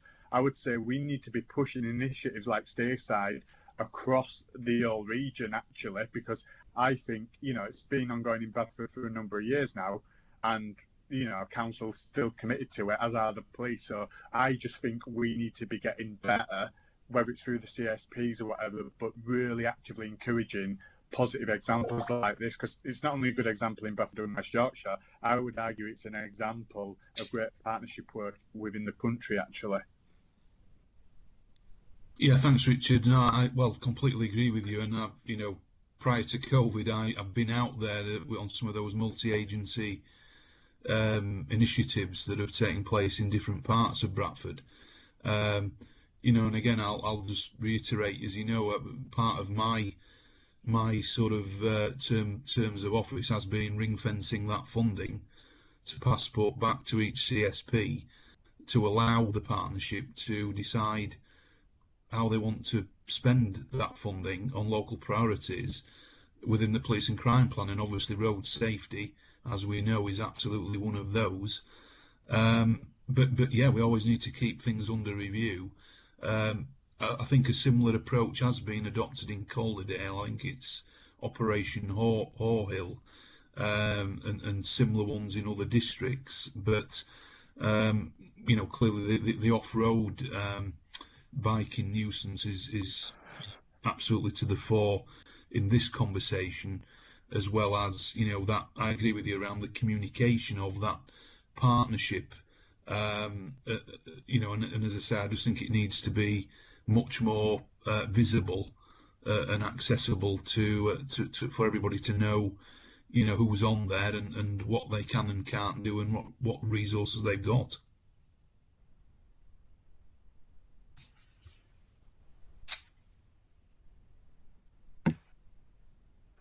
Oh, thank you. I was struggling to unmute. So thank you, Commissioner, for answering questions on this item. And we'll move on to item 7, which is devolution implications for the police and crime panel. I'm sure colleagues have read it, and we had a little discussion. Well, we asked a few queries and Sharon gave us explanation. Anything further to add on this?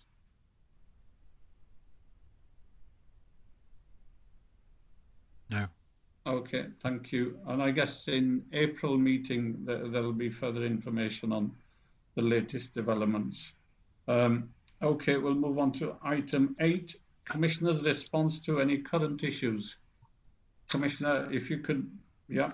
Yeah, Chair, I'll just relatively brief. I think we've already really touched on what I was going to say around the, you know, the events following the Sarah Everard case in London, and clearly the ongoing debate now around the policing bill that's in Parliament, but this wider conversation that we all need to have in our respective roles. But I'm already having those conversations with women's groups locally to, you know, absolutely spell out our total rejection of violence against women and girls in particular, and what more we can do to, you know, build those relationships and understand and listen to victims, survivors, and those groups to move this forward, because there's no doubt it's absolutely a key issue in the country at the moment, and again, without rehearsing the debate earlier, none of us can be happy with the conviction rates and if women are feeling frightened or scared around us walking around our communities and our streets, which just cannot be right. So again, I just wanted to emphasise that I'm fully cited and engaged on that, and I'll be moving that forward, and I've done some interviews already this week, but I will be saying more about it in coming days with meetings with some of the groups I've already mentioned. I guess the other thing to mention, you might have picked up that the phase 1 of the PCC review was tabled in Parliament this week, and whilst none of it is coming into play until after the election, it does appear that the government are going to publish a white paper following the elections, particularly around fire and rescue governance, with a potential mandation of that into PCCs and or mayors. So I say no more about that, but that appears to be the direction of travel. Plus, there's also some other interesting stuff around PCCs having a direct responsibility to produce an annual performance report to the Home Office, and that is more of a centralisation of some of the targets, I suppose, that were in place many years ago under a different administration, but that appears to be the direction of travel around that. But in terms of my feedback into some of the national meetings, I just wanted to ensure that the language around that includes, mayors and deputy mayors for policing, just to make sure, that's not missed in terms of the terminology within whatever legislation might come forward. So they were the two things I was going to raise, Chair, and obviously, as you know, the next meeting will be a joint one with WICA, the West Yorkshire Combined Authority, around more detail on the transition work in the run-up to the PCC powers moving over to the Mayor's office. And as you can imagine, there's a lot of work strands going on within the office, and we are working very hard to try and ensure as smooth a transition as possible. But it's a difficult time for staff in sort of going through this change, because change of this nature always brings uncertainty, and staff feel naturally or wonder about the future. But we are doing everything we can to put in place a work programme that whoever's elected as mayor can pick up and run with in the short term. But I'm sure whoever's elected will then want to set out their priorities in a new police and crime plan. So I just wanted to say that, because that's the reality of where we're heading, I think. Thank you, Mark. Well, you're right. There's so much uncertainties with the elections, the changeover, with the COVID restrictions and counting, a whole host of problems there and challenges. So we'll just have to see how things progress. Can I ask a question, Chairman? Yes, Roger. I've got Joe first. Okay, sorry. Then Richard, and then yourself. Okay. Joe Sykes, do you want to ask a question? Thanks, Chair. Morning, Mark. I don't know if you have had the opportunity this morning to see some of the national media coverage around NPAS and the fixed-wing aircrafts. I wondered if there was anything you could provide in terms of an update to the panel, either now or in advance of our next meeting. Yes, I have seen it, Joe, and we had a national board yesterday where we made some key decisions. As ever with media reports, it's never as sort of set out in some of that reporting. The fixed wing has been operating out of Doncaster, and the comments that have been made there are clearly somebody who's not sort of happy with the fixed wing. But we had a lot of debate yesterday at the national board. We are moving forward on a full business case around working with the blue light commercial that have been set up by PCCs and the Home Office and Chiefs. But it's quite, without getting fully into it now, yes, I am aware, and obviously if any more detail is required for the next meeting we can give an update, but we're literally hot off the press in terms of some of the discussions that we had yesterday at the full board meeting. Great, thanks, Mark. I think it would be useful for the panel if there's anything in advance of the next meeting to ensure that we're corrected on what we've read. Oh, sorry, a lot of feedback. Yeah, okay, Joe, yeah, we've heard your comment. Chief Constable wants to come in, and then and then Roger. Sorry, Chair, not about that. It was just after others, if I may. Okay, can I let Roger Glasby come in and then Chief? Roger? Well, I don't think they're going to be connected. Mark, you've referred to one aspect, I think, of the police crime sentencing, etc., bill. One other suggestion is to increase the powers of the police to disrupt demonstrations and protests. So I wonder what in your discussions with colleagues that you referred to earlier, what the line you're taking on that, whether you see that as a necessary protection of the public or an infringement on the freedoms to associate and the freedom of speech.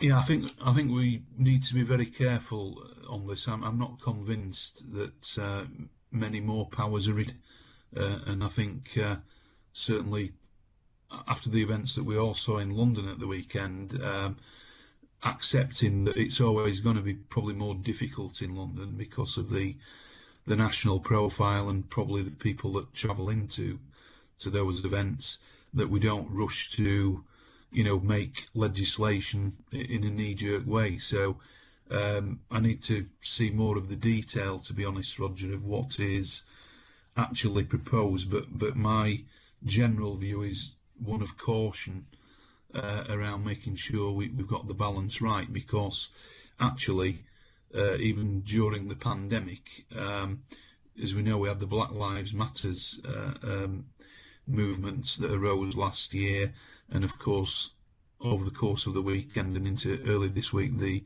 vigil that was held during the pandemic still, and actually, on the whole, I think we've policed those well and avoided any major issues, and that's the approach that I would always want us to see take, notwithstanding clearly if somebody turned up and committed violence or an act that was unacceptable, then clearly the police would need to step in. But our approach is and I would want that to continue through the whatever this legislation is proposing.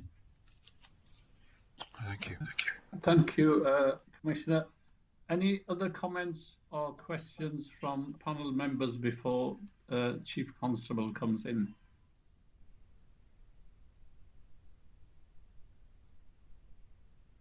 Okay, I take it silence means we're okay on. Mark's going to bring more information back on APAS at the next panel meeting, or something of the line. Yeah. Yeah, okay. I mean, sorry, John and I were both at the meeting yesterday, and as ever, when these things are reported, and they're never as they seem. But I've seen the headlines, and we will address it one way or another. But we had a positive outcome overall actually at the meeting yesterday, but we can report on that. Thank you. Okay, Chief Constable John.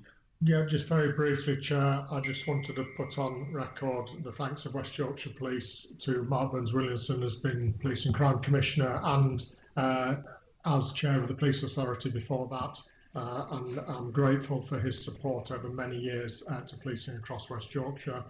And then secondly, Mr Grasby will be pleased to know that it's given me food for thought this meeting today, and I shall be approaching the new Mayor to talk about a value for money based approach to the next precepts applications next year around rape, sexual offences, violence against women, around positive action, positive discrimination for Black, Asian, minority ethnic recruitment, and of course for road safety, because I think there's a whole host of value for money based approaches we could take to the next set of investments in those areas.